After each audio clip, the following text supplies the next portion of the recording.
Painted application ધોરણ 6 થી 12ના વિદ્યાર્થીઓ માટે અપડેટ થઈ ચૂકી છે. આ એપ્લિકેશનમાં શું છે? બધા જ વિષયના વિડીયોઝ છે. ગુજરાતની બેસ્ટ ફેકલ્ટી દ્વારા લાઈવ લેક્ચર્સ છે. આઈએમપી પ્રશ્ન છે, ટેસ્ટ સિરીઝ છે અને ગુજરાતના તમામ વિદ્યાર્થીઓ સાથે તમે તમારી કમ્પેરિઝન કરી શકો છો. ગેમિફિકેશન છે અને બીજું ઘણું બધું. તો તમે એપ્લિકેશન ડાઉનલોડ ન કરી હોય તો ડિસ્ક્રિપ્શનમાં લિંક આપી છે. હમણાં જ પ્લે સ્ટોર ઉપર જાઓ અને એપ્લિકેશન ડાઉનલોડ કરો. ઘરે બેઠીને સરસ મજાનું ગુજરાતની જોરદાર ફેકલ્ટી સાથે ભણો, સારા માર્ક્સે પાસ થાઓ. બરાબર. ચેપ્ટરનું નામ છે દાવા ફરિયાદો અને તેમની પતાવટ અંગેના પત્રો. આની પહેલાના જેટલા આપણે ચેપ્ટર જોયા, બરાબર, એમાં આપણે ઓર્ડર આપતા હતા, ઓર્ડર કેન્સલ કરતા હતા, બરાબર. હવે થાય છે એવું કે કઈક ફરિયાદ આવે છે. તમે લોકો 10મા ધોરણમાં તમારે એક ચેપ્ટર આવતું, ખ્યાલ હોય તો, ગ્રાહક સુરક્ષા વાળું. ગ્રાહક સુરક્ષાનું ચેપ્ટર આવતું ને, ચેપ્ટર નંબર 18, બરાબર. તો એ ગ્રાહક સુરક્ષાના જે ચેપ્ટર હતા ને, પૂછ્યા વગર હવે અંદર નો આવતો ક્લાસમાં. આ છેલ્લી વાર જવા દીધું.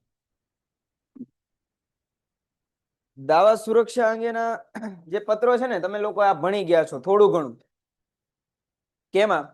તો ભાઈ તમારા સામાજિક વિજ્ઞાનમાં, સામાજિક વિજ્ઞાન ધોરણ 10માં. તમને ખ્યાલ હોય તો એઝ અ કસ્ટમર તમને કઈ પ્રોબ્લેમ હોય તો તમે શું કરી શકો? કન્ઝ્યુમર ફોરમમાં જઈ શકો ને. ગ્રાહક સુરક્ષામાં શું કરી શકો? તમે ફરિયાદ કરી શકો ને. કરી શકતા? નહોતા કરી શકતા? બરાબર. તમને ગ્રાહકની હકોય કીધા હતા, ગ્રાહકની ફરજોય કીધી હતી. કીધી હતી કે નહોતી કીધી? ગ્રાહકના હક કયા, ગ્રાહકોની ફરજો કઈ, અને જો તમે કોઈ પણ વસ્તુ લ્યો છો એની ગુણવત્તા નથી સારી, એ પ્રોપર વજનમાં નથી, બરાબર, કે એની વોરંટી કે ગેરંટી કે એમાં જે વસ્તુ લખાયેલી હોવી જોઈએ, બરાબર, એની એક્સપાયરી ડેટ, એની મેન્યુફેક્ચરિંગ ડેટ, એમાં કઈ કઈ વસ્તુ વપરાણી છે એવું લખેલું છે નહીં, તો તમે સામેવાળાને, મીન્સ કે જે કોઈ પણ વસ્તુ તમને વેચી છે એને તમે શું કરી શકો? કમ્પ્લેન કરી શકો. ઘણી બધી વાર જે છે એ તમે કન્ઝ્યુમર કોર્ટમાં જાઓ કેસ લઈને. ક્યાં જાઓ? કન્ઝ્યુમર કોર્ટમાં જાઓ. તો કન્ઝ્યુમર કોર્ટમાં જાઓ ત્યારે તમે શું કરો છો? દાવો કરો છો ને, પૈસા માંગો છો ને, કે ભાઈ અમને શારીરિક કે માનસિક રીતે આ વસ્તુનો ઉપયોગ કરવાથી એટલું નુકસાન થયું છે, અમને આટલા પૈસા જે છે એ દાવા તરીકે જોઈએ, એમ કહો છો ને, બરાબર. એ આવી ગયું છે તમારે 10માં. એ વિશે તમે થોડું ઘણું ભણી ગયા. ફરિયાદ મેં સમજાવી દીધી હતી અને પતાવટ લાસ્ટ લેક્ચરમાં મેં મોસ્ટ ઓફ વાત જ કરી હતી કે ભાઈ ધંધાકીય એકમ જ્યારે હોય એમાં જો તમારી કમ્પ્લેન આવતી હોય તો તમારે જલ્દી ને જલ્દી, બરાબર, તમારે શું કરવી પડે? એની પતાવટ કરવી પડે. જેટલી લાંબા ગાળા સુધી તમે કમ્પ્લેન પેન્ડિંગ રાખો એમ તમારું ધંધાની પ્રશંસા, ધંધાનું માન સન્માન બધું હેઠું જાય. હું તમને એમ કહું કે તમારી ભાઈ માની લો કે આલ્ફા એકેડેમીમાં કઈ રિલેટેડ કઈક પ્રોબ્લેમ છે, બરાબર, તમને કઈક પ્રોબ્લેમ આવે છે, તો તમે ઓફિસમાં વાત કરી, આલ્ફાની ઓફિસમાં તમે વાત કરી, બસ, અને તમે વાત કરી, પણ તમે કમ્પ્લેન કરી દીધી, પણ કમ્પ્લેનનું કઈ સોલ્યુશન આવતું નથી, બરાબર. લોંગ ટાઈમ થઈ ગયો પણ કઈ સોલ્યુશન આવતું નથી, તો ઓબ્વિયસ વાત છે તમને એ થોડું ઘણું આમ એમ થશે ને કે ભાઈ અહીંયા તો કમ્પ્લેન કરી છે, કમ્પ્લેનનું સોલ્યુશન આવતું નથી, બરાબર. એટલે એના કારણે તમને શું થાય કે ભાઈ અહીંયા આપણે કઈ પણ પ્રોબ્લેમ પડે છે, સોલ્યુશન જલ્દી આવતા નથી, એમ થાય, બરાબર. એમાં આપણે દાવા અને ફરિયાદ જે છે એમાં આપણે અહીંયા પહોંચ્યા હતા કે દાવા અને ફરિયાદોના પત્રોની જરૂરિયાત ક્યારે ઊભી થાય? ક્યારે તમારે દાવા અને ફરિયાદ અંગેના પત્રો લખવા પડે? ધી મોસ્ટ આઈએમપી 3 માર્ક કે 2 માર્કના ક્વેશ્ચનમાં પૂછાય. 2 કે 3 માર્કના ક્વેશ્ચનમાં પૂછાય, બરાબર, કે દાવા કે ફરિયાદના પત્રોની જરૂરિયાત ક્યારે ઊભી થાય? તો પેલું ક્યારે તમે ફરિયાદ ક્યારે કરો? તો પેલું ઓર્ડર પ્રમાણે માલ સામાન મોકલવામાં વેપારીથી શું થાય? વિલંબ થાય. વેપારી શું કરે? મોડું કરે. આની પહેલા આપણે જોઈ ગયા હતા કે વેપારી માલ સામાન લેટ મોકલે ને, બરાબર, તો આપણે પછી એમ પત્ર લખીને કહી દઈએ છીએ કે હવે અમે માલ સામાન એક્સેપ્ટ કરશું નહીં, આવશે ને તોય માલ સામાન અમે એક્સેપ્ટ કરશું નહીં, બરાબર. તો જ્યારે વેપારી તરફથી વિલંબ થાય, માલ સામાનના વજનમાં શું પડે? ઘટ પડે. તમને જ્યારે ઓર્ડર આપ્યો હોય ત્યારે તમે એમ કીધું હોય કે ભાઈ 50 કિલો ના પેકેજિંગ વાળી જે છે એ અમને વસ્તુ જોઈએ, પણ જ્યારે તમે વસ્તુ તમને મળી ત્યારે ઈ પેકેજિંગ 40 કિલોનું છે, અથવા તો માની લો કે 50 કરતા ઓછું છે. સમજાય કે ન સમજાય? 50 કિલો કરતા વજન કેવું હતું? ઓછું હતું. વજનમાં જ્યારે ઘટ પડે ત્યારે તમે કમ્પ્લેન કરો. વેપારી તરફથી નમૂના મુજબનો માલ સામાન ન મોકલવા બદલ ઉતરતી ગુણવત્તાનો માલ સામાન મોકલ્યો હોય. ઘણા લોકો કેવું કરે કે જ્યારે નમૂના ખબર ને સેમ્પલ આપે આપણે કે તમે સેમ્પલ વાપરી જવું, સેમ્પલ તમને ફાવે તો વસ્તુ લેજો. આપણે સેમ્પલ જોયું હોય ને સેમ્પલ આપણને ગમ્યું હોય, સેમ્પલ આપ્યા, સેમ્પલ આપણે ગમે પછી તો આપણે શું આપીએ એને? ઓર્ડર આપીએ ને કે ભાઈ તમારું સેમ્પલ અમને ગમ્યું છે, એ મુજબ હવે તમને અમે ઓર્ડર આપશું. પણ સેમ્પલની ક્વોલિટી કંઈક અલગ હતી ને જે માલ મોકલ્યો ને એ કેવી ક્વોલિટીનો હતો? લો ક્વોલિટીનો હતો, ઉતરતી ગુણવત્તા વાળીનો હતો. ત્યારે તમે શું કરી શકો? ફરિયાદ કરી શકો. ઓર્ડરમાં દર્શાવેલ માલ સામાન કરતા તદ્દન જુદી જાતનો માલ સામાન વેપારીએ મોકલ્યો હોય. આ થાય છે. આ તમે ઓનલાઈન શોપિંગ કરો ને એમાં થાય છે ઘણી બધી વાર. તમે ઓર્ડર કર્યો હોય કંઈક ને આવે કંઈક. થાય છે કે નથી થતું? બરાબર. પેલા હમણાં બહુ નીકળ્યું હતું કે કોઈ આઈફોન કે કોઈ ફોન કે એવું બધું મંગાવે ને ઓનલાઈન, તો એના બોક્સમાં આઈફોનની જગ્યાએ શું હોય? સાબુ હોય. સમજાય કે ન સમજાય? આવા ઘણા કેસીસ બન્યા હતા. બરાબર. ઓર્ડર કર્યો છે કંઈક ને મળે છે કંઈક. બરાબર. આવું મારી સાથે ઘણી બધી વાર થઈ ગયું છે કે બુક ઓર્ડર કરી હોય કંઈક ને આવી હોય કંઈક બીજી. સમજાય કે ન સમજાય? તો એની અંગે તમે કમ્પ્લેન કરી શકો. માલ સામાનના વહન દરમિયાન કે યોગ્ય પેકિંગના અભાવે માલ સામાનને નુકસાન પહોંચ્યું હોય તો? અત્યારે ઓનલાઈન તમે કોઈ પણ વસ્તુ ખરીદો ને એ જ્યારે તમારી પાસે આવે ત્યારે એ તૂટેલી હોય કે એમાં કંઈક ખામી થયું હોય તો તમે કમ્પ્લેન કરો છો ને ડાયરેક્ટ. બરાબર. રિટર્ન કે રિપ્લેસ બે ઓપ્શન આવે તમારી પાસે. બરાબર. ત્યારે કમ્પ્લેન કરી શકાય. ઓર્ડર વખતે નક્કી થયેલ ભાવ અને ભરતિયા બિલમાં દર્શાવેલ ભાવમાં ફેરફાર જોવા મળે. જો જ્યારે ઓર્ડર આપ્યો હતો ત્યારે ભાવ કંઈક અલગ નક્કી થયો હતો અને જ્યારે એને શું આપ્યું? બિલ આપ્યું આપણે ફાઇનલ બિલ, એમાં પ્રાઇસ કંઈક અલગ હતી. આપણે એમ કીધું હતું કે ભાઈ અમે તમને એક નંગના 10 રૂપિયા ભરી આપશું. પણ જ્યારે આપણે એમ થયું કે ઓકે એક નંગના 10 રૂપિયા ઠીક છે, આપણે ઓર્ડર આપી દીધો. હવે જ્યારે ઓર્ડર આપી દીધો, ઓર્ડર મળી ગયો ને જ્યારે ઓર્ડરનું બિલ આપણી પાસે આવ્યું ને ત્યારે ખબર પડી કે એને 10 રૂપિયાની જગ્યાએ 20 રૂપિયા ભાવ ભર્યો. સમજાય કે ન સમજાય? ત્યારે તમે કમ્પ્લેન કરી શકો. વેપારીના કર્મચારીએ ગ્રાહક સાથે અપમાનજનક કે અસભ્ય વર્તન દાખવ્યું હોય ત્યારે. બરાબર. આને લગતા પત્ર છે ને એ તમારે આવશે 12માં.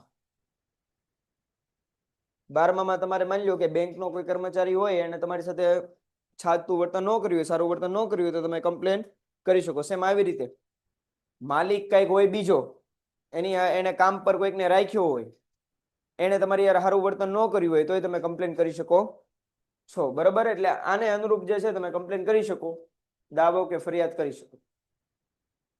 હવે ઈ લગતી વખતે ધ્યાનમાં રખાયેલી બાબતો જો સાંભળજો. જ્યારે ગ્રાહકને માલ સામાનની ખરીદીમાં અસંતોષ ઉભો થાય કે પોતે છેતરાયો હોય, તેને વેચાય થાય ત્યારે સ્વાભાવિકપણે ગ્રાહકને ગુસ્સો આવવાનો જ.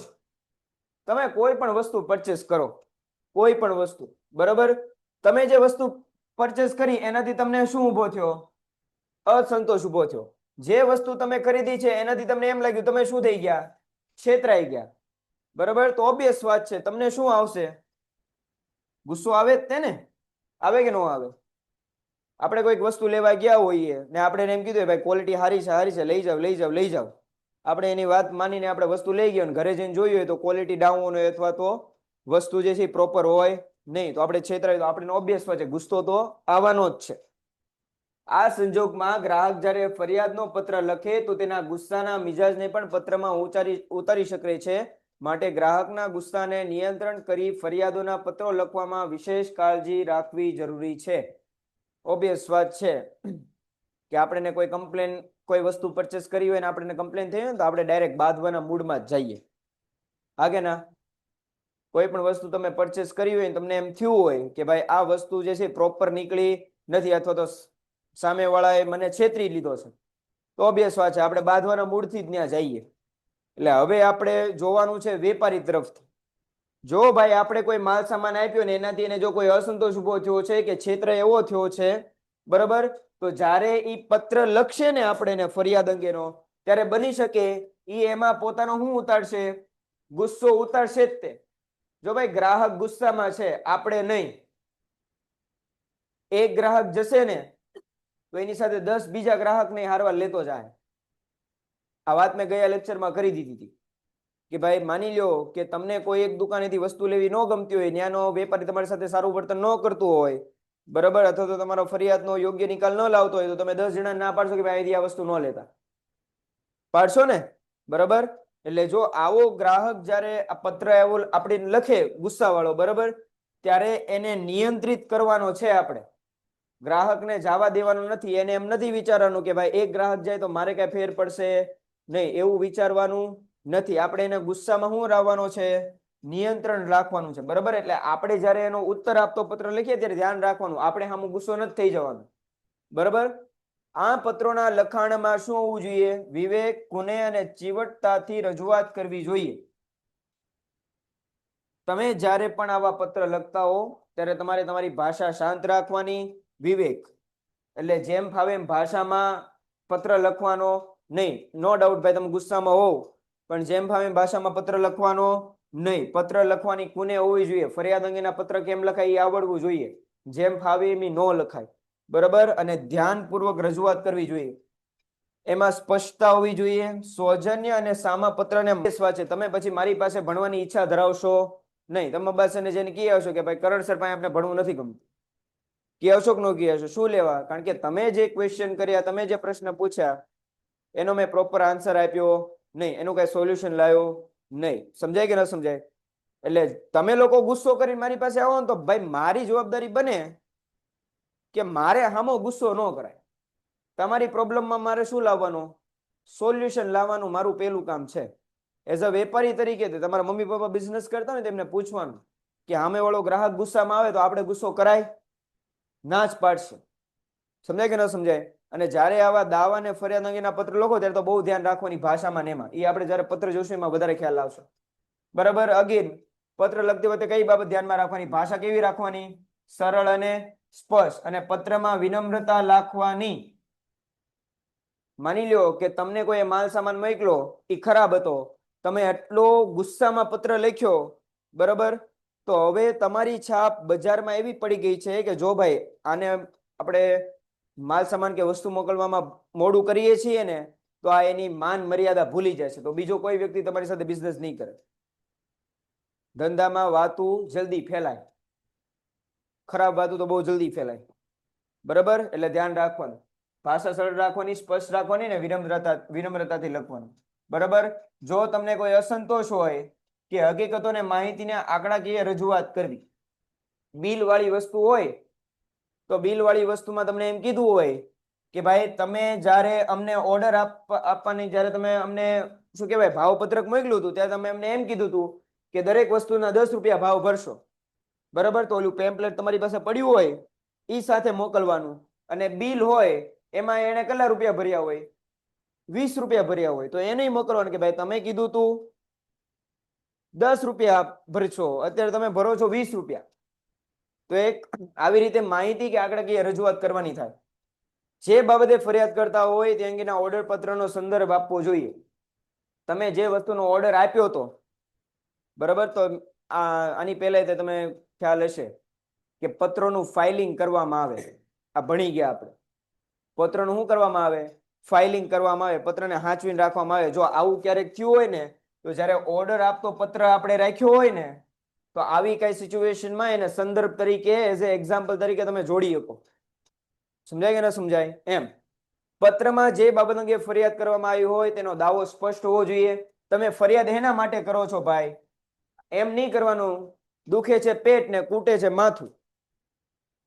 ફરિયાદ હોય કંઈક ને લખે છે કંઈક, એમ નહીં. સ્પષ્ટતા રાખવાની. દાવા અને ફરિયાદ અંગેના વેપારી સીધો આરોપ ન મૂકતા પરિસ્થિતિના સુધારા માટે કઈ રીતે સમાધાન કે વળતર શક્ય છે તેની વ્યાજબી સૂચના ગ્રાહકે કરવા જોઈએ. જો ભાઈ ઓબ્વિયસ વાત છે, હું તમારી પર ડાયરેક્ટ આરોપ મૂકું તમારી વાત સાંભળ્યા વગર.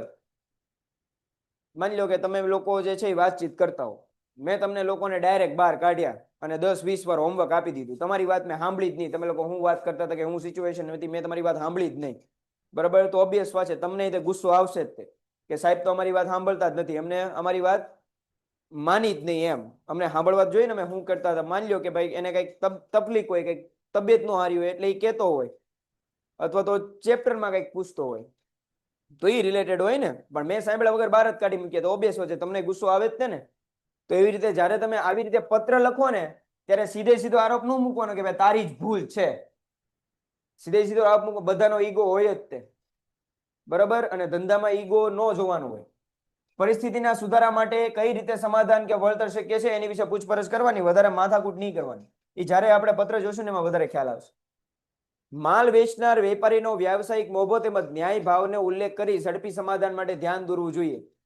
એને એમ કહેવાનું, ભાઈ તમે આટલી મોટી કંપનીના મેનેજર છો કે આટલી મોટી કંપનીના તમે વેચાણ વિભાગના પોસ્ટ પર તમે બેઠા છો, તો તમારથી આવી ભૂલ થાય એ ન શોભે.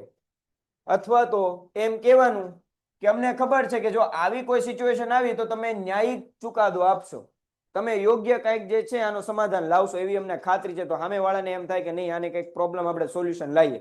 ડાયરેક્ટ તમે જેમ ફાવે એમ પત્ર લખી જ નાખો તો સામેવાળાને સોલ્યુશન લાવવું હોય ને તોય ન લાવે, બરાબર. નાણાં, વેચાણ, સેવા કે પ્રતિષ્ઠા, આ ચારમાંથી કઈ અને કેટલી બાબતમાં નુકસાન વેઠવું પડ્યું છે તેની સ્પષ્ટતા કરવી જોઈએ. જો ઘણી બધી વાર નાણાંનું નુકસાન થાય, ઘણી બધી વાર વેચાણમાં નુકસાન થાય. તમને મોકલી દીધો લો ક્વોલિટી વાળો માલ અને તમે એ કોઈકને વેચી દીધો તો તમારા વેચાણમાં શું થયું? નુકસાન થયું. તમે જે રીતની સેવા પૂરી પાડો છો, હાઈ ક્વોલિટી વાળી સેવા તમે પૂરી પાડો છો, પણ આ લો ક્વોલિટી વાળો માલ સામાન મોકલ્યો એટલે સેવામાં શું થયું? નુકસાન ગયું.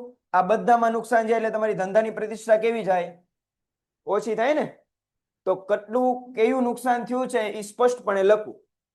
શક્ય હોય તો સમાધાન અંગેનું સૂચન અને તે માટેનો નિશ્ચિત સમયગાળો દર્શાવી દેવું. એમ કહી દેવું કે ભાઈ તમે 10 દિવસની અંદર કે 15 દિવસની અંદર આ બાબતનું નિરાકરણ લાવશો કે આ સમસ્યાને સોલ્વ કરશો એવી મારી ઈચ્છા છે, એટલે લખી દેવાનું એમ. હવે દાવા, ફરિયાદ અંગેના પતાવટના પત્રો આવા ન સમજાય પૂછજો. હું અગેન કહું છું, પત્રના જે છે ને એ આ ફોર્મેલિટી જ હોય છે. આમાં મેઇન સમજવાનું જે છે જ્યારે પત્ર હોય ને ત્યારે જ હોય. કારણ કે આ હું તમને એમ કહું કે ડાયરેક્ટ હું તમને અહીંયા એમ શીખવાડું કે ભાઈ પાઉંભાજી કેમ બનાવાય સ્માર્ટ બોર્ડ પર શીખવાડું કે બટા પાઉંભાજી આમ બને, પેલા કડાઈ લેવાની, આ શાકભાજી સમારવાનું, બરાબર, પછી આમ ને આમ બધું કરવાનું. એની જગ્યાએ હું તમને લાઈવ દેખાડું તો એ લાઈવ સમજાય. સમજાય કે ન સમજાય? બરાબર. એટલે પત્ર આપણે જોશું ને એટલે તમને વધારે ખ્યાલ આવશે. આ એક આપણે ફોર્માલિટી માટે આ જોવું પડે છે. મોટાભાગના વેપારીઓ ગ્રાહકોના દાવા ફરિયાદોને હકારાત્મક તરીકે લે છે, કારણ કે વેપારની સફળતા મહદઅંશે ગ્રાહકના સંતોષ પર જ નિર્ભર છે. કોઈ પણ કંપની હોય, ટાટાથી માંડીને રિલાયન્સ, કોઈ પણ કંપની હોય, એ એટલી બધી આગળ ક્યારે વધી? જ્યારે એના ગ્રાહકને શું થાય છે? એની વસ્તુથી સંતોષ થાય છે ને. અત્યારે તમે જોવા જાઓ તો મોટા ભાગના લોકો જે છે 4 વ્હીલ લેવા જાય ને તો કઈ 4 વ્હીલ લે છે? કઈ 4 વ્હીલ લે છે? ટાટાની 4 વ્હીલ લે છે. એના બે રીઝન છે. પેલું, ટાટાની જે 4 વ્હીલ હોય, અથવા તો આપણે એમ કહીએ કે જે એની મોટી એસયુવી હોય ને, એસયુવી ને 5 સ્ટાર રેટિંગ મળી હોય. ખ્યાલ છે આ 5 સ્ટાર રેટિંગ કોની હોય? હેમાં મળી હોય? સેફટીમાં. ટાટાની જેટલી એસયુવી હોય ને, કોઈ પણ ગાડીને 5 સ્ટાર રેટિંગ નથી મળતી, એટલી સેફટીમાં કોને મળે છે? ટાટાને મળે છે. એટલે ગ્રાહકને અત્યારે ઓબ્વિયસ વાત છે, એક્સિડન્ટ થવું ને બધું સામાન્ય થઈ ગયું છે, તો જીવ જોખમમાં મુકાય. તો જ્યારે તમે 4 વ્હીલ લેતા હો તો લોકોને એમ થાય કે મેં એમાં 5 સ્ટાર છે એટલે આ વસ્તુ લેવી છે. ટાટાની સર્વિસ એ સારી છે. બીજી બાબત, ટાટાનો મોટા ભાગનો જે કંઈ પણ ઇન્કમનો સોર્સ છે, એને જેટલી ઇન્કમ થાય છે એ મોટા ભાગની ક્યાં જાય છે? ટાટાની જેટલી ઇન્કમ છે ને એની મોટા ભાગની ઇન્કમ ક્યાં જાય છે? ચેરિટીમાં જાય છે. ક્યાં જાય છે? ચેરિટીમાં. બરાબર. ટાટા જો ચેરિટી કરવાનું બંધ કરી દે ને તો ધીરુભાઈ અંબાણી બીજા નંબર પર આવે વેલ્થનેસમાં. બરાબર. ટાટા પહેલા નંબર પર આવે, પણ ટાટા પોતાનો મોટા ભાગનો જે નફાનો હિસ્સો છે ને એ હેમાં નાખી દે છે? ચેરિટીમાં નાખી દે છે. તો તમે એમ કહો ને કે ભાઈ મેં ટાટાની ગાડી પરચેસ કરીને એટલે એનો જે કોઈ પણ નફો હશે ને હેમાં જશે? ચેરિટીમાં જશે. એટલે તમને વસ્તુ પરચેસ કરો ને તો તમને એક શાંતિ રહે કે મારા પૈસાના જે નફો છે ને કઈ ખારી જગ્યાએ વપરાશે. સમજાય કે ન સમજાય? આવી રીતે ગ્રાહકોને એટ્રેક્ટ કરે છે અને એની સર્વિસ તો છે જ તે.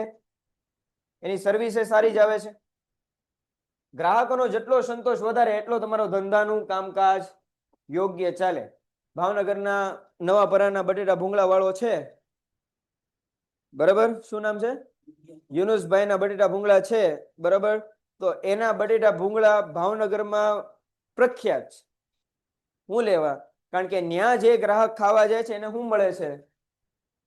સંતોષ મળે છે ને. ખાધું હોય ને તો લાગે કે હે ભાઈ કઈક ખાધું, તીખું ખાધું. સર, આપેલ આ પત્રો વેપારીને લખવાના કે ગ્રાહક સુરક્ષામાં? આપણે વેપારીને લખવાના. અત્યારે આપણે ગ્રાહક નથી, આપણે વેપારી તરીકે આપણે જોવાનું છે. સમજાય કે ન સમજાય? આપણે ગ્રાહક, સોરી માફ કરજો, વેપારી તરીકે આપણે જોવાનું, ગ્રાહક તરીકે નથી જોવાનું. એ આપણે આગળ પત્ર જોશું ને એટલે તમને ડિટેલમાં સમજાશે. થોડીક પેશન્સ રાખો. રેડી? તો એમ કહી દીધું, વેપારી જગતમાં આગવું સ્થાન ધરાવનાર વેપારી તેના ઉત્પાદકો અને સેવાની ગુણવત્તા ટકાવી રાખવા સતત પ્રયત્નશીલ હોય છે. ટાટાએ આટલી પોતાની રિસ્પેક્ટ બનાવી છે, પોતાનો ધંધો એટલો બધો સારો કર્યો છે, તો ઓબ્વિયસ વાત છે એ એની પ્રોડક્ટ અને એની સર્વિસની ક્વોલિટી જેમ બને એમ શું કરતો જશે? વધારતા જશે. સમજાય કે ન સમજાય? તો જ ધંધામાં ટકી રહ્યો. પેલા પાર્લેજી હતું, એ ખાલી પાર્લેજી જ વેચતું. પાર્લેજી આવતું ને બિસ્કિટ, ઈ જ વેચતું. પણ પછી એને ધીરે ધીરે ખબર પડી કે ગ્રાહકનો ધીરે ધીરે ટેસ્ટ શું થાય છે, તે હવે લોકોને સાદા બિસ્કિટ નથી ભાવતા, હવે ક્રીમ વાળા ભાવે, ચોકો ચિપ્સ વાળા ભાવે છે. તો હવે આપણે પ્રોડક્શન એ રીતે કરવું પડશે, બરાબર. તો એને એના ઉત્પાદનમાં ફેરફાર કર્યો, એની સેવાઓમાં ફેરફાર કર્યો અને ગુણવત્તા એવું કરી દીધી, વધારી દીધી, બરાબર. તો જ તે ગ્રાહક ટકે. એટલે પ્રયત્નશીલ હોવા જોઈએ. દરેક દાવા, ફરિયાદો વેચાણ કરતા તેના માલ સામાનમાં રહેલી ઉણપ તથા તંત્રની વ્યવસ્થામાં નબળાઈ દૂર કરવાની તક પૂરી પાડે છે. હું તમને એમ કહું કે તમે મને કમ્પ્લેન કરો, મને તો એમ જ લાગે કે હું મારી પદ્ધતિથી જે ભણાવું છું એ બેસ્ટ પદ્ધતિ છે. હું જે પદ્ધતિથી અત્યારે ભણાવું છું એ બેસ્ટ પદ્ધતિ છે મારા મત અનુસાર, બરાબર. પણ તમારી ફરિયાદ આવે, તમારી જ્યારે ફરિયાદ આવે ત્યારે મને ખબર પડે કે મારી જે ભણાવવાની પદ્ધતિ છે એમાં છોકરાઓને આ બાબત સમજાતી નથી. તો મને મારી વ્યવસ્થામાં અને મારી પદ્ધતિમાં જે નબળાઈ છે ને દૂર કરવાની મને શું મળે છે? એક તક મળે છે. કમ્પ્લેન આવીને ત્યારે. સમજાય કે ન સમજાય? એવી રીતે તમને પણ જ્યારે વેપારી તરીકે કમ્પ્લેન આવે છે ને તો તમારી બિઝનેસનો જે વીક પોઈન્ટ હોય ને એ ગ્રાહક હાઇલાઇટ કરે છે. અને જો તમે એ વીક પોઈન્ટને કાઢી ન શકો અથવા તો વીક પોઈન્ટની પર તમે ધ્યાન ન દો તો તમારો ધંધો ન હાલે. એટલે આમ જોવા જાવ તો તમારે ગ્રાહકનો આભાર માનવો પડે કે ફરિયાદ કરે છે, જેના કારણે તમને ખબર પડે છે કે તમારા ધંધામાં ક્યાં નબળાઈ રહેલી છે. સમજાય કે ન સમજાય? એમ બાબત છે. હવે એના આગવા સિદ્ધાંતો કીધો છે કે ભાઈ પત્ર લખતી વખતે શું ધ્યાન રાખવાનું? તો પહેલી જ બાબત આપણે કીધી છે. પહેલી જ બાબત આપણે શું કીધી? ગ્રાહક હંમેશા કેવો હોય? સાચો. કે છે કે નથી કહેતા? ગ્રાહક હંમેશા કેવો હોય? સાચો હોય. તમે ગ્રાહકને ખોટો પાડવા જાવ તો પાછા એના ઈગોને હર્ટ થાય કે મેં પૈસા દીધા અને આ તો મારી સામું જ તે આડો થાય છે ટૂંકમાં, બરાબર. ગ્રાહક હંમેશા સાચો. આ સિદ્ધાંતમાં એવું માનવામાં આવે છે કે પૂરતા કારણ વગર ગ્રાહક ક્યારેય દાવો કે ફરિયાદ કરતો નથી. તમારી ક્વોલિટી સારી હોય, તમારી સર્વિસ સારી હોય તો કોઈ કમ્પ્લેન કરવા આવે? કોઈ કમ્પ્લેન કરવા આવે? નો આવે, બરાબર. માફ કરજો, ગ્રાહક ક્યારે કમ્પ્લેન કરે? જ્યારે એને કોઈક એવી ફરિયાદ કે દાવો થયો હોય ત્યારે જ કમ્પ્લેન કરે, બાકી એની પાસે ટાઈમ નથી ફરિયાદ કરવા આવવાનો. સમજાય કે ન સમજાય?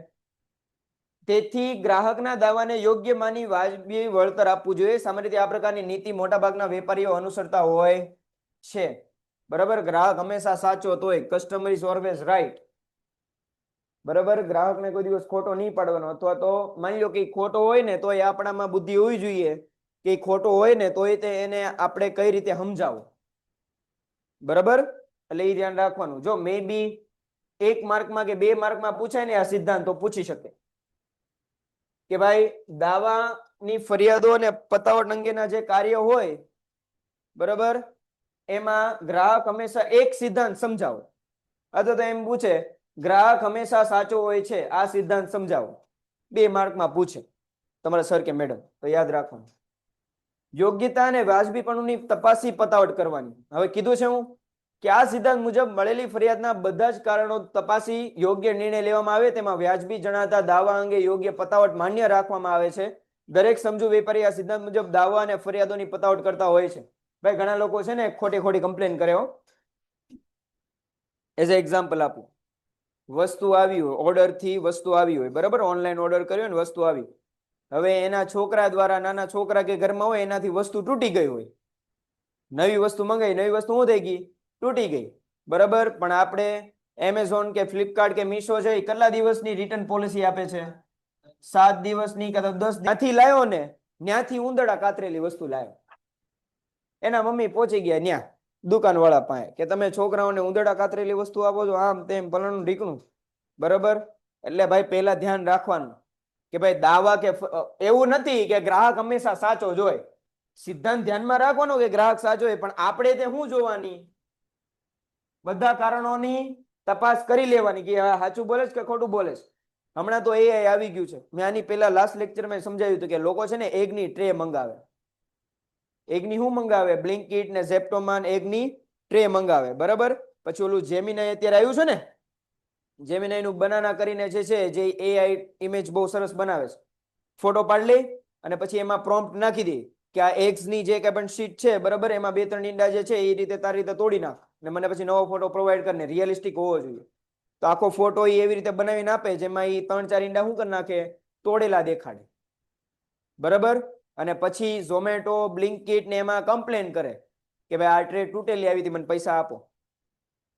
સમજાય કે ન સમજાય? એટલે બધી રીતે ધ્યાન, અત્યારે તો AI ના જમાનામાં તો બહુ ધ્યાન રાખવાનું તમારે, કારણ કે ખોટો ઇમેજ બનતા અત્યારે વાર લાગતી નથી ને એમાં અત્યારે ગૂગલ નું જે આ મેં કીધું ને બનાના, એ તો આટલી હદ લગી આગળ. પેન્ટેડ એપ્લિકેશન ધોરણ 6 થી 12ના વિદ્યાર્થીઓ માટે અપડેટ થઈ ચૂકી છે. આ એપ્લિકેશનમાં શું છે, બધા જ વિષયના વિડીયોઝ છે, ગુજરાતની બેસ્ટ ફેકલ્ટી દ્વારા લાઈવ લેક્ચર્સ છે, IMP પ્રશ્ન છે, ટેસ્ટ સિરીઝ છે અને ગુજરાતના તમામ વિદ્યાર્થીઓ સાથે તમે તમારી કમ્પેરિઝન કરી શકો છો. ગેમિફિકેશન છે અને બીજું ઘણું બધું. તો તમે એપ્લિકેશન ડાઉનલોડ ન કરી હોય તો ડિસ્ક્રિપ્શનમાં લિંક આપી છે, હમણાં જ પ્લે સ્ટોર ઉપર જાઓ અને એપ્લિકેશન ડાઉનલોડ કરો. ઘરે બેઠીને સરસ મજાનું ગુજરાતની જોરદાર ફેકલ્ટી સાથે ભણો, સારા માર્ક્સે પાસ થાઓ. વધી ગયું ને કે તમે કહી જ ન કહો કે આ AI છે, આટલું બધું આગળ વધી ગયું, એટલે આ ખાસ ધ્યાન રાખવાનું. ને ત્રીજું કીધું, ગ્રાહક સાવધાન. આ સિદ્ધાંત મુજબ માલ સામાન વેચ્યા પછી વેચાણકર્તાની કોઈ જવાબદારી રહેતી નથી, માટે ગ્રાહકે સંપૂર્ણ ચકાસણી કરી માલ સામાન ખરીદવો જોઈએ. ઘણા લોકોની દુકાને જ લખેલું હોય છે, કોઈક દી વાંચો ને તો, કે અમારી દુકાનમાંથી વસ્તુ લઈ ગયા બાદ અમારી કોઈ પણ પ્રકારની જવાબદારી રહેશે નહીં. લખે છે કે નથી લખતા? એટલે આપણે ધ્યાન રાખવાનું, બરાબર. એ એવું ક્યારે લખે મને કહો, કોઈ પણ વેપારી એવું ક્યારે લખે કે દુકાનની બહાર પગ મૂક્યો એટલે અમારી જવાબદારી પૂરી? કોઈ વેપારી એવું લખે ક્યારે? જ્યારે એને ખબર હોય કે અમારી વસ્તુ કેવી છે, નબળી છે, લો ક્વોલિટી વાળી છે, ત્યારે જ લખે ને, બરાબર. એટલે જ્યારે પણ આવી જગ્યાએ એવું લખે ને, પછી ઘણી લખે કે ભાઈ નો એક્સચેન્જ લખે. શું લખે? નો એક્સચેન્જ. તો પછી 100 વાર વસ્તુ જોઈ લેવાની કે આ પાછો એક્સચેન્જ લે નહીં, બરાબર. એટલે ગ્રાહકની તે જવાબદારી બને છે કે આવો માલ સામાન શું કરે, સંપૂર્ણ ચકાસણી કરીને તે લે. વેચેલો માલ પાછો લેવામાં આવશે નહીં, આમ પણ લખેલું હોય. હા, વેચેલો માલ પાછો લેવામાં આવશે નહીં એમ લખેલું હોય, એટલે ત્યાંથી તો વસ્તુ લેવા કરતા દોઢ ગણું આગું રહેવું, બરાબર. આમાં પાછું એવું હોય કે આપણે કમ્પ્લેન લઈને જઈએ ને તો એમ કહો, આ નથી વાંચતા તમે, આ લખેલું તો છે, નો એક્સચેન્જ, નો રિટર્ન, વેચેલ માલ પાછો લેવામાં આવશે નહીં. આમ તો તમે ખરેખર જોવા જાવ ને, અકોર્ડિંગ ટુ લો, કાયદા અનુસાર આવું લખવું ગુનો છે. આવું તમે લખી ન શકો. તમે જ્યારે બિલ પ્રોવાઈડ કરતા હો ને ત્યારે એમ તેમ લખી ન શકો કે નો એક્સચેન્જ, નો રિટર્ન. અથવા તો તમે જ્યારે આવું લખો તો એના પ્રોપર રીઝન દેવા પડે કે હું લેવા નો એક્સચેન્જ, હું લેવા નો રિટર્ન લખેલું હોય છે, આ લખેલું નથી હોતું. એટલે કાયદાકીય રીતે ખોટું જ હોય છે. હવે ભાઈ આમાં ધ્યાનમાં રાખવાના મુદ્દા છે. પત્રની શરૂઆત ક્ષમા માંગતા તેમાં દિલગીરી વ્યક્ત કરીને થવી જોઈએ. હવે ગ્રાહકે આપણને શું કરી છે? કમ્પ્લેન કરી. તમે લોકો વેપારી છો, તમારી પાસે કમ્પ્લેન આવી છે ગ્રાહકની, તો તમારે હંમેશા શું કરવાનું? ક્ષમા માંગવાની કે ભાઈ માફ કરજો ભાઈ, તમને જે કાંઈ પણ ખેદ થયું એની માટે, તમને જે કાંઈ પણ પ્રોબ્લેમ પડી, આજ છે શરૂ થશે, વાંધો નહીં. ક્યાં ગયો હું, ક્યાં હતો? હે ઉંદરડું ઉંદરડું હા ઉંદરડામાં હતું. પછી ઓબ્વિયસ વાત છે, તમે વેપારી જો તમને તો ભાન પડ્યું જોઈએ ને કે તમારી આજુબાજુ ઉંદરડા ફરે છે કે નથી ફરતા, અથવા તો એવું ધ્યાન રાખવું જોઈએ. હવે હું તમને કહું, રિલાયન્સ મોલમાં તમને ઉંદરડા ફરતા દેખાઈ જાય તો, ડી માર્ટમાં તમને ઉંદરડા ફરતા દેખાઈ જાય તો કંપનીની આખી ઇજ્જત જાય હો. ને અત્યારે તો બધા શું કાઢે, રેકોર્ડ જ કરી નાખે અને મૂકે ઓનલાઈન. એટલે થયું હોય ભાવનગરમાં, પણ શેરના પ્રાઇસ આખા ઇન્ડિયામાં માઇનસ થઈ જાય, ખાલી એક ઉંદરડો મળ્યો ને એની માટે. પણ ઓબ્વિયસ વાત છે, એ ઉંદરડો આવો અથવા તો કોઈ પણ લો ક્વોલિટી વાળો માલ સામાન પૂરો કર્યો, એમાં એની શું દેખાડે છે, વેપારીની શું દેખાડે છે, બેદરકારી દેખાડે છે. એટલે ભાઈ ગ્રાહક જયારે કમ્પ્લેન કરે ને, આ એક સિદ્ધાંત આપણે જોઈએ, ગ્રાહક હંમેશા કેવો હોય, સાચો જ હોય, બરાબર. એટલે જ્યારે આવી બેદરકારી દેખાવે ત્યારે આપણે ધ્યાનમાં રાખવાનું, બરાબર, માફી માંગી લેવાની. ચાલો, દાવા અને ફરિયાદોના પ્રત્યુત્તર વેપારીએ ત્વરિત લખવા જોઈએ. આ બાબત પર વિલંબ ગ્રાહકના મનમાં વધુ અસંતોષ અને ગુસ્સો પેદા કરે છે. જો ભાઈ આવો પત્ર આવ્યો હોય ને, તો એનો જવાબ કેવો આપવાનો, ત્વરિત. તમે જલ્દી આ કમ્પ્લેનનું સોલ્યુશન લાવશો ને, આટલું ગ્રાહકને સંતોષ વધારે થાય. હું તમને એમ કહું કે તમે કોઈ વસ્તુ ઓનલાઈન પરચેસ કરી હોય, તમે કમ્પ્લેન કરી હોય, એ કમ્પ્લેન કર્યા ને 10 દિવસ થઈ ગયા, 20 દિવસ થઈ ગયા, 15 દિવસ થઈ ગયા, બરાબર, તો તમને આપોઆપ ઈ એપ્લિકેશન પર કે જ્યાંથી તમે વસ્તુ લીધી હશે એની પર એક અસંતોષ ઉભો થાય. તમે હવે પછી ત્યાંથી વસ્તુ ખરીદવા માટે ઉત્સાહિત રહેશો નહીં, ત્યાંથી વસ્તુ લેવાનું જ બંધ કરી દેશો, અથવા તો એ એપ્લિકેશનથી વસ્તુ લેવાનું જ બંધ કરી દેશો. હું લેવા? કારણ કે તમે કમ્પ્લેન કરી પણ જવાબ જલ્દી આવતો નથી, બરાબર. સમજાય કે ન સમજાય? એટલે જવાબ જલ્દી આપવાનો. આવું થાય તો અસંતોષ અને ગુસ્સો આવે ગ્રાહકના મનમાં. ફરિયાદની પતાવટના પત્રમાં પોતાની નબળાઈ કે ઉણપ છુપાવવાને બદલે પરિસ્થિતિ સ્પષ્ટતાપૂર્વક સમજૂતી આપવી જોઈએ, બરાબર. તમારે એમ કહેવાય, ના ના ભાઈ, તમારી વાત સાચી હો, અમારી ક્વોલિટી લો છે, બરાબર, અમે ખોટો માલ વેચીએ છીએ, એવું પછી હાવ નહીં વળગી પડવાનું. ભાઈ પંખા બંધ થઈ ગયો, હવે તરત મને અવાજ આવશે. તમારે નબળાઈ નહીં દેખાડવાની કે ભાઈ ઓહો સોરી અમે ગુણવત્તા ઓછી ગુણવત્તા છે, સોરી માફ કરજો, એમ નહીં કહેવાનું. સામે વાળું બીજા 2 જણા નહીં વેચે લે તમારી પાસેથી વસ્તુ, તો શું કરવાની, હંમેશા સ્પષ્ટતા કરવાની કે ભાઈ અમે આ બાબતને ધ્યાનમાં લીધી છે અને અમારી ધ્યાનમાં એ બાબત આવી છે કે અમે જે કંઈ પણ વસ્તુનું ઉત્પાદન કરેલ છે એમાંથી થોડીક વસ્તુ જે છે એ આવી રીતે નીકળેલ છે, પણ અમે આ બાબતને ચોક્કસ ધ્યાનપૂર્વક સમજી છે અને આ બાબત પર અમે ચોક્કસ નિર્ણય લીધા છે અને હવે અમે જે છે એ યોગ્ય ગુણવત્તાવાળી વસ્તુનું જ ઉત્પાદન કરીએ છીએ. આ બાબતને અમે સોલ્વ કરી નાખી છે. આમ કહેવાનું, એમ નહીં કહેવાનું એટલે સોરી અમે અમે ખોટી ગુણવત્તાવાળો, એમ નહીં હાલે. સમજાય કે ન સમજાય? પરિસ્થિતિને સ્પષ્ટતાપૂર્વક કહેવાની કે થયું તું હું, આમને આમ દોડી નહીં પડવાનું. વેપારી દ્વારા ગ્રાહકના નામજોગ સંબંધોથી પ્રત્યુત્તર આપવામાં આવે તો વ્યક્તિગત કાળજી રાખવામાં આવી છે તેવું ફલિત થશે, બરાબર. નામજોગ સંબંધોથી લખવાનું. જો ભાઈ એવું એક સાયકોલોજી છે ખરેખર. હા, કોણ એક અમેરિકા કે બ્રિટનના કોઈક સાયન્ટિસ્ટ હતા ને, એને એક રિસર્ચ કરી, બહુ ઇઝી, બહુ મસ્ત રિસર્ચ છે. એણે એમ કીધી કે જ્યારે તમને કોઈ તમારું નામ લઈને બોલાવે ને, બરાબર, તો તમારા મનમાં છે ને ડોપામાઇન રિલીઝ થાય. ડોપામાઇન હું જ ખબર છે? ડોપામાઇન કોને કહેવાય ખબર છે? બરાબર. માની લો કાલ રવિવાર છે, કાલ રવિવારે કોઈને બહાર જવાનું, ફરવાનું, બરાબર, કંઈક જવાનું હશે જેમાં એને બધાને બહુ મજા આવતી હશે. એને અત્યારથી વિચારીને આમ એક્સાઇટમેન્ટ થતી હશે, હાલો કાલ રવિવાર, કાલ હુઈ રહેવાનું છે, કાલ રવિવાર, કાલ બહાર જવાનું, કાલ રવિવાર, કાલ ક્રિકેટ રમવા, કાલ રવિવાર આંટા મારવા જવાનું છે. અત્યારથી એક્સાઇટમેન્ટ હશે ને, તો તમને એક્સાઇટમેન્ટ જે ફીલ થાય છે ને, એ મગજમાં ડોપામાઇન નામનો એક કેમિકલ હોય. ડોપામાઇન નામનો શું હોય? કેમિકલ હોય જે તમારામાં એક્સાઇટમેન્ટ ફીલ કરાવે છે ને, એ ડોપામાઇન કેમિકલના રિલીઝ થવાથી તમને એક્સાઇટમેન્ટ ફીલ થાય છે. મને એક્સાઇટમેન્ટ ફીલ થાય કે હાલો હાઈશ, કાલ રજા, કાલ હુઈ રહેવાનું. તો મારા મનમાં એ ડોપામાઇન નામનો કેમિકલ શું થયો? રિલીઝ થયો, બરાબર. અને ડોપામાઇન નામનો કેમિકલ રિલીઝ થાય ને એટલે તમને આનંદ જ આવે. સમજાય કે ન સમજાય? બરાબર. ઇવન આ સોશિયલ મીડિયામાં કેમ થાય છે ખબર? તમારી પોસ્ટ પર કોઈ લાઈક આવે, કમેન્ટ આવે, બરાબર, તો ડોપામાઇન રિલીઝ થાય, બરાબર. 4-5 જણા તમારે 10-20 1 મિનિટમાં 20 થી 25 લાખ આવી ગયું હોય ને તો એ તમારા મનમાં ડોપામાઇન રિલીઝ થાય, કારણ કે ત્યાંથી તમને શું મળી? એક ખુશી મળી, બરાબર. તો જ્યારે ડોપામાઇનને છે ને એક ખુશીનો એક કેમિકલ કહેવામાં આવે કે તમારા મનમાં જ્યારે એક ખુશી પેદા થાય ને, બરાબર, ત્યારે ડોપામાઇન રિલીઝ થાય. તો એવી જ રીતે જ્યારે તમે વ્યક્તિનું નામ લઈને સંબોધન કરો ને ત્યારે એના મનમાં ડોપામાઇન રિલીઝ થશે. મીન્સ કે એને થોડુંક સારું લાગશે, એનો ગુસ્સો હોય થોડોક શાંત થાય. આ એક આખું સાયન્ટિફિક ઓલું છે, એટલે ધ્યાન રાખવાનું. ગ્રાહકને પડેલ મુશ્કેલ ભવિષ્યમાં પુનરાવર્તન નહીં થાય એવું કહેવાનું કે ભાઈ ઓકે સોરી સોરી સોરી આગળથી નહીં થાય એમ કહેવાનું. નુકસાની અંગે વળતર કે સંબંધની ચૂકવણીની સ્પષ્ટતા પત્રમાં કરવાની. જો ભાઈ બહુ મોટી મિસ્ટેક હોય ને તમારે શું ચૂકવવું પડશે, વળતર ચૂકવવા માટે તમે સહમત છો કે નહીં એ લખવાનું. ઘણા લોકો શું કરે, પૈસા પાછા આપી દે, બરાબર, અથવા તો વસ્તુ રિપ્લેસ કરીને આપી દે, અથવા તો બીજી કંપનીની સારી ગુણવત્તાવાળી વસ્તુ છે ને એ આપી દે પણ પૈસા લે નહીં. બરાબર, માની લો કે 100 રૂપિયાની વસ્તુ લીધી હતી, 100 રૂપિયાની વસ્તુ જે છે એ ખરાબ ગુણવત્તાવાળી નીકળી, તો એની પાસે બે ઓપ્શન છે, કાં તો પૈસા પાછા આપી દે, બરાબર, કાં તો વસ્તુ બીજી 100 રૂપિયાવાળી વસ્તુ શું કરી આપે, રિપ્લેસ કરી આપે, અથવા તો સેમ વસ્તુ ઊંચી ગુણવત્તાવાળી જેની ખરેખર પ્રાઇસ જે છે 130 રૂપિયા હોય કેટલા રૂપિયામાં આપી દે, 100 રૂપિયામાં આપી દે. આની પાસે આવા ત્રણ ઓપ્શન છે, એટલે આવી રીતે તે પતાવટ કરી શકાય. ક્યારેક ગ્રાહકની ફરિયાદ અયોગ્ય કે અનુચિત હોય અને તેની પતાવટનો ઇનકાર કરવાનો હોય ત્યારે વેપારીએ પોતાના નિર્ણયનું ન્યાયિકપણું અને વ્યાજબીપણું ગ્રાહકને ગળે ઉતારવાનો પ્રયત્ન કરવો જોઈએ.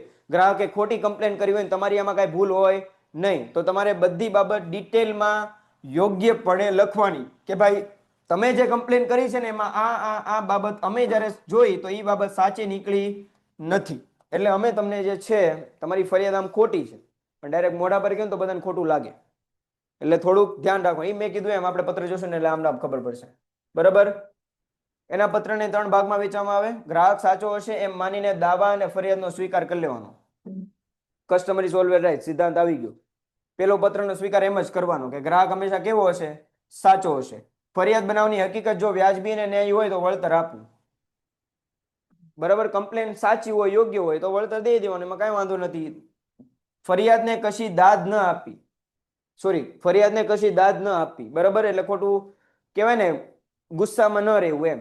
માની લો કે તમે લોકો વેપારી છો, મેં તમારી પાસેથી માલ ખરીદ્યો હતો અને તમારા લોકોનો માલ નીચી ગુણવત્તાવાળો નીકળ્યો તો મેં તમને માલ પાછો આપી દીધો બધો, અને તમે ધંધાની મર્યાદાને ધ્યાનમાં રાખીને તમારે માલ પાછો લઈ લેવો પડ્યો, પણ તમે હવે શું રાખી મનમાં, દાજ રાખી કે ભાઈ આને હવે માલ વેચવો નથી, બરાબર. તો બીજી વાર જ્યારે હું માલ તમારી માટે પરચેસ કરવા માટે આવું ને તો તમે લોકો કંઈક ને કંઈક કારણ બતાવીને મને માલ આપશો નહીં, તો એ પ્રકારની દાજ મનમાં નહીં રાખવાની, તો ધંધો જ ન હાલે.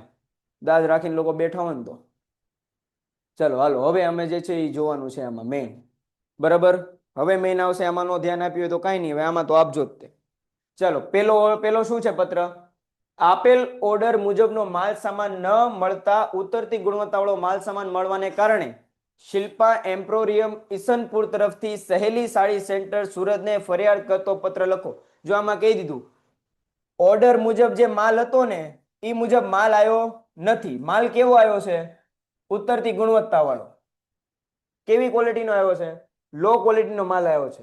પણ સાહેબ આમાં માલ કયો આવ્યો છે, તો અહીંયા કહી દીધું કોને આપણે પત્ર લખવાનો છે, સહેલી સાડી સેન્ટર. તો ઓબ્વિયસ વાત છે આપણે શું મંગાવીએ છીએ, સાડી હોય ને પેન્ટ તો નહીં મંગાવ્યા હોય, હા કે ના, એનું ઉત્પાદન, એનું નામ જ છે સહેલી સાડી સેન્ટર. સહેલી પેન્ટ સેન્ટર છે નહીં, તો સાડી સેન્ટર છે, તો સાડી રિલેટેડ જ લખવાનું છે. તો આપણે શું છીએ આમાં, શિલ્પા એમ્પોરિયમ, બરાબર. ફોન નંબર, ઈમેલ એડ્રેસ, તારીખ બારીખ બધું એમ આપણે કોને લખવાનો છે, સહેલી સાડી સેન્ટર, બરાબર. એને લખી નાખ્યું. વિષય શું લખ્યો આપણે, ઉતરતી ગુણવત્તાવાળા માલ સામાનની ફરિયાદ અંગે. જો હવે અહીંયા ધ્યાન આપજો. અગેન આપણે આગળના સિદ્ધાંતમાં જોઈ ગયા હતા કે જ્યારે આવો દાવો કે ફરિયાદ કરતો પત્ર લખો તો ઓર્ડર આપતા પત્રનો શું આપવાનો થશે, સંદર્ભ આપવાનો થશે. જો આમાં પહેલા જ લખી દીધું ને, જો આમાં એમ નહીં, જો ભાઈ લો ક્વોલિટીનો માલ મળ્યો છે ને તોય તેને માન સન્માન તો જાળવી રાખ્યો, બરાબર. શું લખ્યું, અમે તારીખ 5મી ઓક્ટોબર 2016 ના પત્ર દ્વારા સાડીનો ઓર્ડર આપેલો હતો.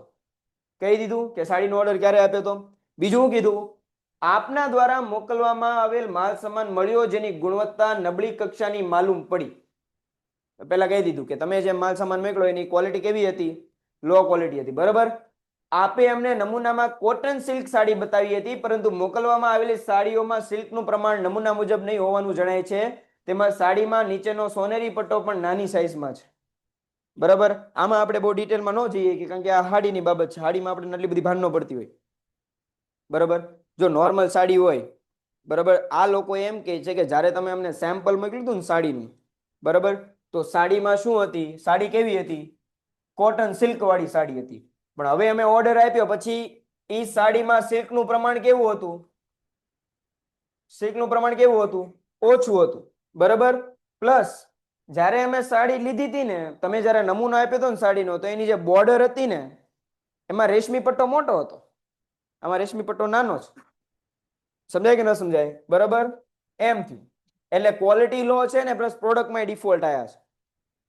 અમારા ગ્રાહકોને તેમની પસંદગીની બાબતોમાં સ્પષ્ટ હોવાથી અમારે આ માલ સામાન વેચવો શક્ય છે નહીં. જો ભાઈ, એક બાબત બહુ સરસ લખ્યો, આ સમજવા જેવી બાબત છે. અમારા ગ્રાહકોને તેમની પસંદગીની બાબતો કેવી હોય છે? સ્પષ્ટ હોય છે. એટલે અમારા ગ્રાહકો સ્પષ્ટપણે કહી દે કોટન સિલ્ક એટલે કોટન સિલ્ક તે. પછી એમાં સિલ્કનું પ્રમાણ ઓછું હોય તો અમારા ગ્રાહકો લેતા નથી. સોનેરી પટ્ટો મોટો જોઈએ તો સોનેરી પટ્ટો મોટો જ જોઈએ, કારણ કે એ લોકોની પસંદગીની બાબત કેવી હોય છે? સ્પષ્ટ હોય છે. એમ નહીં કે પેલા 100 સાડી નીકાળે પછી એમાંથી એક પસંદ આવી હોય તો લે, બાકી 100 સાડી એમને મૂકીને વ્યા જાય. આવું થાય છે. થાય છે કે નથી થતું? બરાબર, થાય છે. મમ્મી યાર શોપિંગ કરવા એકવાર જાઓ તો ખબર પડે. બરાબર, 10, 20, 40 સાડી નીકાળશે. આપણે એમ થાય કે હાલો ને ભાઈ, એક પસંદ કરો ને, પતે. બરાબર. એ 40 સાડી નીકાળી દીધી, ઓલો બિચારો એમ કે આપણા મમ્મી પાસે એમ કે આ નીકાળો, આ નહીં, ઓલી એની બાજુમાં ઓલો બિચારો કાઢી નીકાળે, પાછો આખી સાડી ખોલીને દેખાડે. બરાબર. પછી જ્યારે આપણા મમ્મી એમ કહે ને, નહીં આમ નથી મજા આવે, એમ ચાલો પછી વાત, કે વાંધો કલરમાં નથી જામતી. બરાબર. ફેબ્રિક નથી સારું, મટીરિયલ નથી સારું, હા ડિઝાઇન નથી સારી, એમ કે જ્યારે આપણા મમ્મી ઊભા થાય ને ત્યારે ઓલો જે સાડી બિચારો 40 સાડી ખોલીને દેખાડતો હોય ને એનું મોઢું જોવા જેવું હોય. બિચારો એમ થઈ કે ઓ 40 સાડી મેં કાઢી. પાછું તમને લોકોને ખ્યાલ ન હોય કીધું, એ 40 સાડી પાછી એને જ વાળવાની, એ બધી હાડી પાછી એને જ વાળવાની હોય, એટલે એને વધારે ઓલું થાય. બરાબર. પણ ઓબ્વિયસ વાત છે, આણે એમ કીધું કે અમારા ગ્રાહકો પસંદગી બાબતમાં કેવા છે? સ્પષ્ટ છે. લો ક્વોલિટી વાળો માલ અમને હાલે નહીં. પાછા એમાં પણ કલર માંગે. હા જો, એમાં શું માંગે? કલર માંગે, વેરાયટી માંગે. બરોબર. વેરાયટી, કલર હાઈ, પણ પ્રાઇસિંગ કેવી? લો. બરાબર.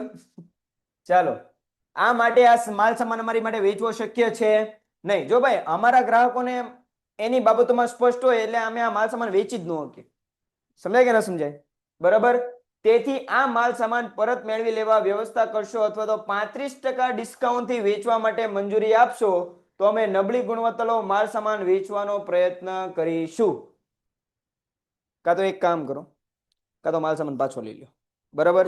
કાં તો અમને કેટલા ટકા? 35% ડિસ્કાઉન્ટ થી અમે વેચશું. કારણ કે ઓબ્વિયસ વાત છે, ક્વોલિટી લો હોય તો ડિસ્કાઉન્ટમાં જવું. હું તમને એમ કહું, રવિવારીમાં શર્ટ સસ્તા મળે. હા, હો ના બે.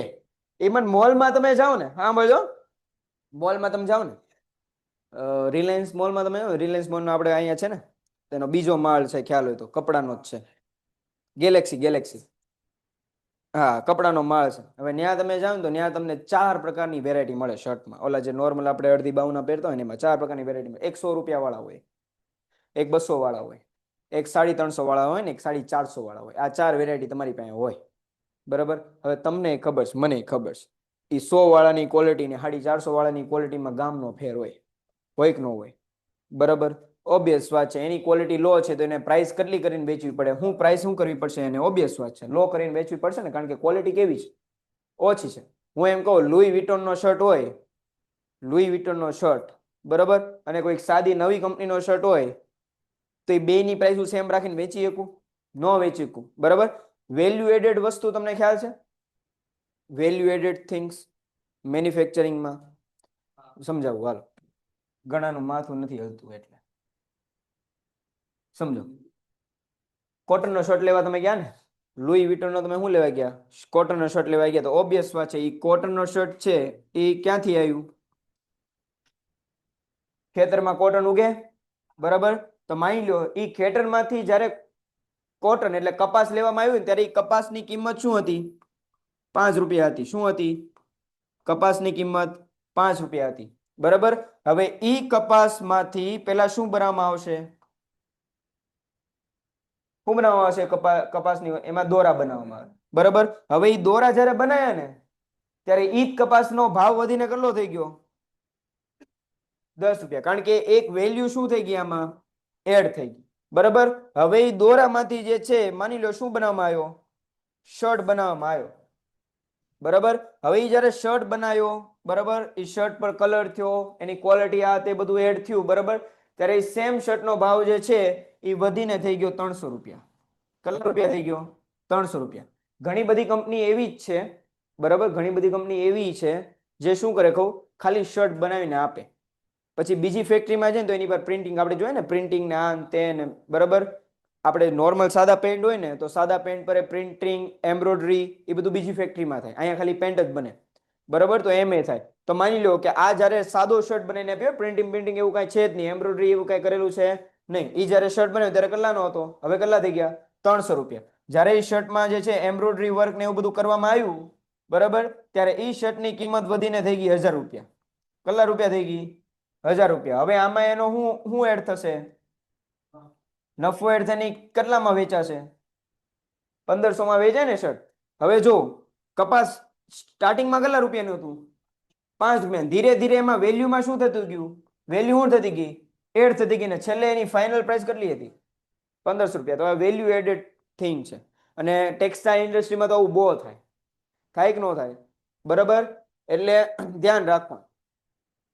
તો જ્યારે આવી વેલ્યુ એડેડ વસ્તુ જ્યારે થતી હોય, અને ઓબ્વિયસ વાત છે ક્વોલિટી હાઈ હોય તો પ્રાઇસિંગમાં તમારે ધ્યાન રાખવું પડે. હું તમને આની પછી તમે ઘણી બધી વાર કરિયાણા વાળા હારવારે જો તમારે આવું કોઈ દિવસ થયું હોય તો મારે થયેલું છે કે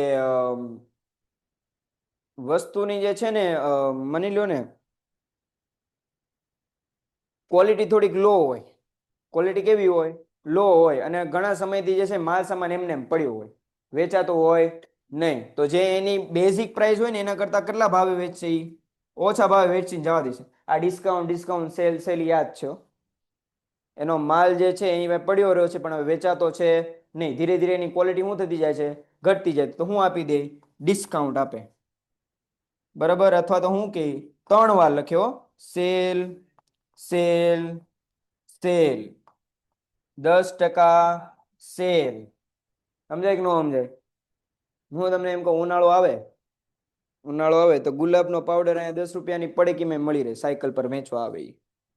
ગુલાબનો પાવડર એળાઈનો 10 રૂપિયાનો અહીંયા મળી રહે. અને સ્પેશિયલ કંપનીનો બ્રાન્ડેડ પાવડર જે છે એ મેડિકલમાં 100 થી 200 થી 300 રૂપિયાનો મળે કે નથી મળતો? પણ બેમાં ક્વોલિટીમાં શું છે બેટા? ફેર છે. હવે આની ક્વોલિટી ઘટેલી છે તો ઓબ્વિયસ વાત છે આને શું કરવું પડશે? ઓછા ભાવે વેચવો પડશે ને, બરાબર. કાં તો બધો માલ સામાન પાછો લઈ લે, કાં તો 35% ડિસ્કાઉન્ટથી અમે વેચવાનો પ્રયત્ન કરીશું. તો જે કાંઈ પણ પૈસા વધતા ઘટતા થાય એમને પાછા આપી દો. કારણ કે તમે માલ ઓછી ક્વોલિટીનો, અમારી શું ભૂલ છે? જો આમાં આને માલ ઓછી ગુણવત્તા વાળો મળ્યો તો આમાં આનો ગુસ્સો ક્યાં દેખાણો? ગુસ્સો આનો ક્યાંય, બરાબર. એટલે ધ્યાન આવી રીતે રાખવાનું. ગુસ્સો પત્રમાં બહુ દેખાડવાનો નહીં, બને એટલું થોડુંક લિબરલ જવાનું. ચલો આજનો છેલ્લો પત્ર. હવે જે ફરિયાદ આવી ને, આપણે ફરિયાદ કરી ને સાડી વાળાની, આજનો છેલ્લો પત્ર છે એટલે ધ્યાન આપો. આપણે સાડી વાળાને ફરિયાદ કરીને કે ભાઈ તમારી સાડીની ક્વોલિટી કેવી હતી?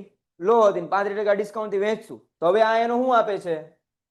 ફરિયાદનો પતાવટનો પત્ર, બરાબર. હવે ફરિયાદને શું કરે છે? એ સોલ્વ કરવાનું કામ કરે. જો સમજો, હવે અહીંયા સહેલી સાડી આવી જશે, ઈમેલ એડ્રેસ આ તે બધું સેમ જ રહેશે.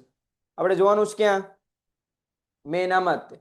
જો અમારી ભૂલ વિશે અમને જાણકારી મળી કે ભાઈ માલ જે છે તમને લો ગુણવત્તા વાળો મળ્યો, આપને ને મોકલાવેલ માલ સામાન અમારા પાર્સલ વિભાગના અધિકારીની બેદરકારીને કારણે નમૂનામાં બતાવેલ સાડીઓની જગ્યાએ તેવી જ ડિઝાઇનની પરંતુ પ્રમાણમાં કેવી ઓછી સિલ્કવાળી સાડીઓ પેકિંગ કરીને શરત ચૂકથી મોકલવામાં આવી હતી. જો આમાં ખબર પડી ને, ફરિયાદ આવી ત્યારે ખબર પડી કે જે આ પાર્સલ વિભાગનો અધિકારી છે ને એ કેવો છે?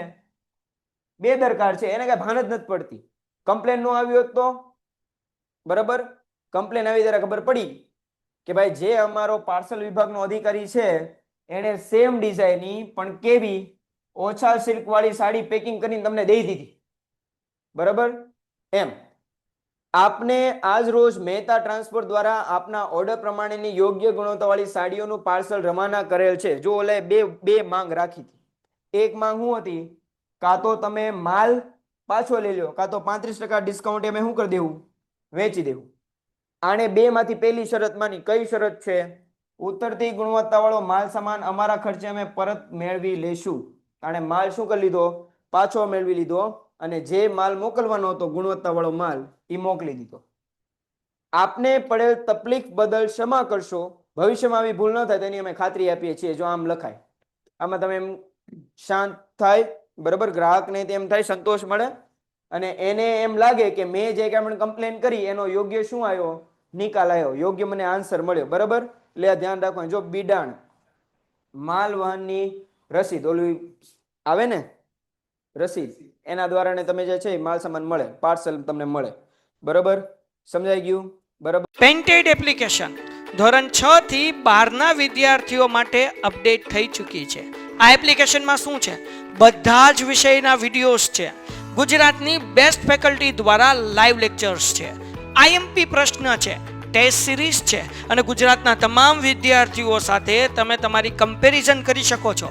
ગેમિફિકેશન છે અને બીજું ઘણું બધું. તો તમે એપ્લિકેશન ડાઉનલોડ ન કરી હોય તો ડિસ્ક્રિપ્શનમાં લિંક આપી છે, હમણાં જ પ્લે સ્ટોર ઉપર જાઓ અને એપ્લિકેશન ડાઉનલોડ કરો. ઘરે બેઠીને સરસ મજાનું ગુજરાતની જોરદાર ફેકલ્ટી સાથે ભણો, સારા માર્ક્સે પાસ થાઓ.